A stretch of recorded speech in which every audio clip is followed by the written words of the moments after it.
हरे कृष्णा. आज हांव तिलक कशी घालचें म्हूण सांगून दिवचार आसा. प्रथम जावन न्हू हाका 3 सामग्रीचे अगत्य आसा. एक मुख्य जावन गोपीचंदन, शुद्ध जल आणि स्वच्छ अंगल.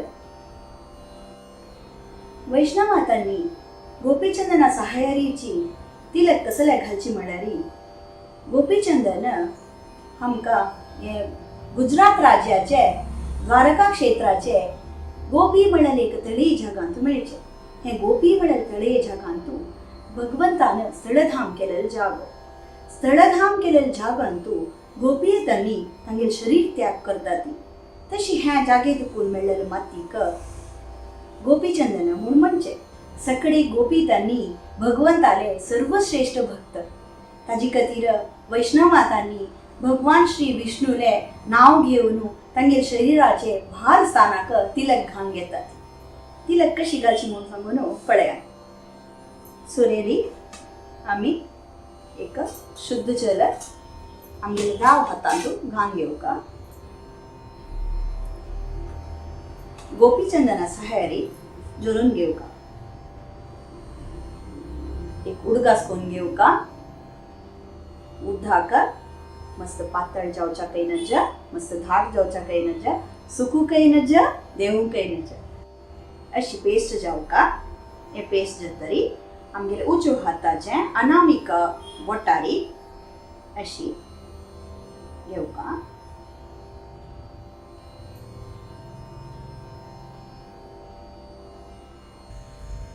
अशी दोन हुब्बाचे मध्यंतू बोट दवरून घेवन अशी तांडून घेवका. एक पटी समजायन जाल्यार आपास आमी प्रयत्न करता चंद करून तांडून दवरका. मागीर हांगा नामा तोग्गू तुळसी पत्र कोण घेवका. आता मी स्वच्छ आमगलेक घेवका म्हळ्यार आजी खातीराची चंद कोरून आमी हे अशी समकोन घेवका. आणि सायडान ते आमी बदीन दोन्ही सायडान ते आमी चंद कोरून लांबकोन घेवका. पुसून घेवन घेवका. ते चंद आकार येवका. हांगा आमी चड आशिल्लेका पुसून समकोन घेवका. आता तिलक जल्ला अशें आमगेले बोट घालून गेले.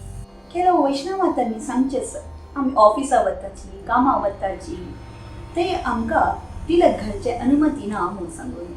आनी केलो जना संकोच आसता. ताकाय एक उपाय आसा. कसो म्हळ्यार उदकाचे तिलक घालचे. ते कशी म्हळ्यार उदकांतू थोडे प्रमाणारी गोपीचंदन कोण घालून घेवन जोरून घेवन चंद कोण तिलक घालता. तेदन कोणाकय तें स्पश्ट जावन दिसना. वैष्णव पद्धती प्रकार आमी तिलक करचे अगत्य आसा. शास्त्रा प्रकार शरीर म्हळ्यार एक देवस्थान. शरीरांतू आमगेले देव वास कोण आसता. हे खंय देव वास करतकी देवस्थान म्हणून सांगून घेता. ते देवस्थानांतू आमी कशी स्नान कोण घेवन शुचित्व करताची, तशीच आमी भगवंताले वासस्थान जावन आशिल्ले आमगे शरीर रूप देवस्थानाक आमी तिलक कोण घेवन श्रृंगार करया. भगवान विष्णूले पादाचे चिन्हेचे अलंकार कोण घेवया. धन्यवाद. हरे कृष्ण.